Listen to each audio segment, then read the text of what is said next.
इस वीडियो को लाइक करें, हमारे चैनल को सब्सक्राइब कर बेल आइकन जरूर प्रेस करें हमारी न्यू वीडियो सबसे।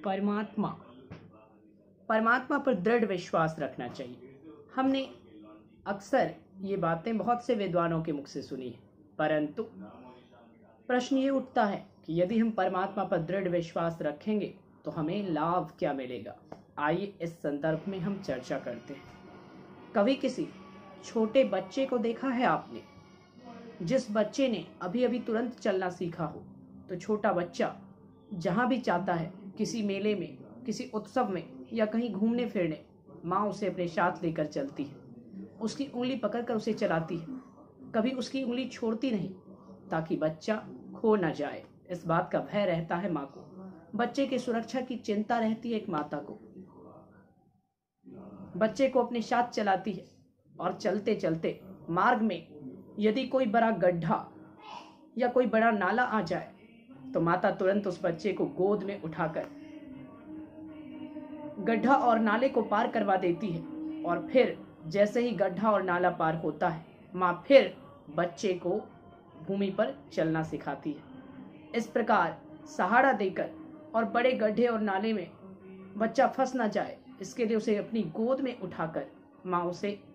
उस मुसीबत से बाहर निकालती है और आगे की राह पर चलना सिखाती है।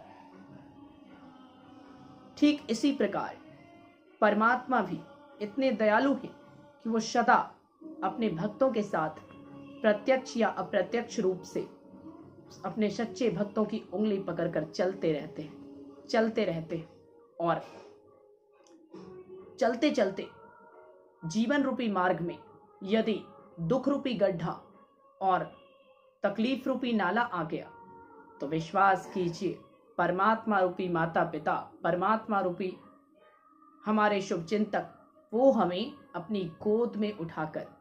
दुख और मुसीबत रूपी गड्ढे और नाले से निश्चित रूप से पार लगा देंगे। जो सच्चा भक्त होता है, तो जैसे माँ बड़े गड्ढे और नाले को गोद में बच्चे को लेकर पार करवा देती है, उसी प्रकार बड़े दुख और मुसीबत में परमात्मा अपने भक्त की स्वयं सहायता करते हैं और अपनी कृपा रूपी गोद में उठाकर उसे उस दुख और मुसीबत रूपी नाले से पार करवाकर जीवन के पथ पर आगे बढ़ना सिखा देते हैं। और अपने भक्त के साथ जिस प्रकार बच्चे के साथ माँ उंगली पकड़कर चलते रहती है, उसी प्रकार भगवान अपने भक्तों के साथ सदा प्रत्यक्ष या अप्रत्यक्ष रूप से चलते ही रहते हैं। इसलिए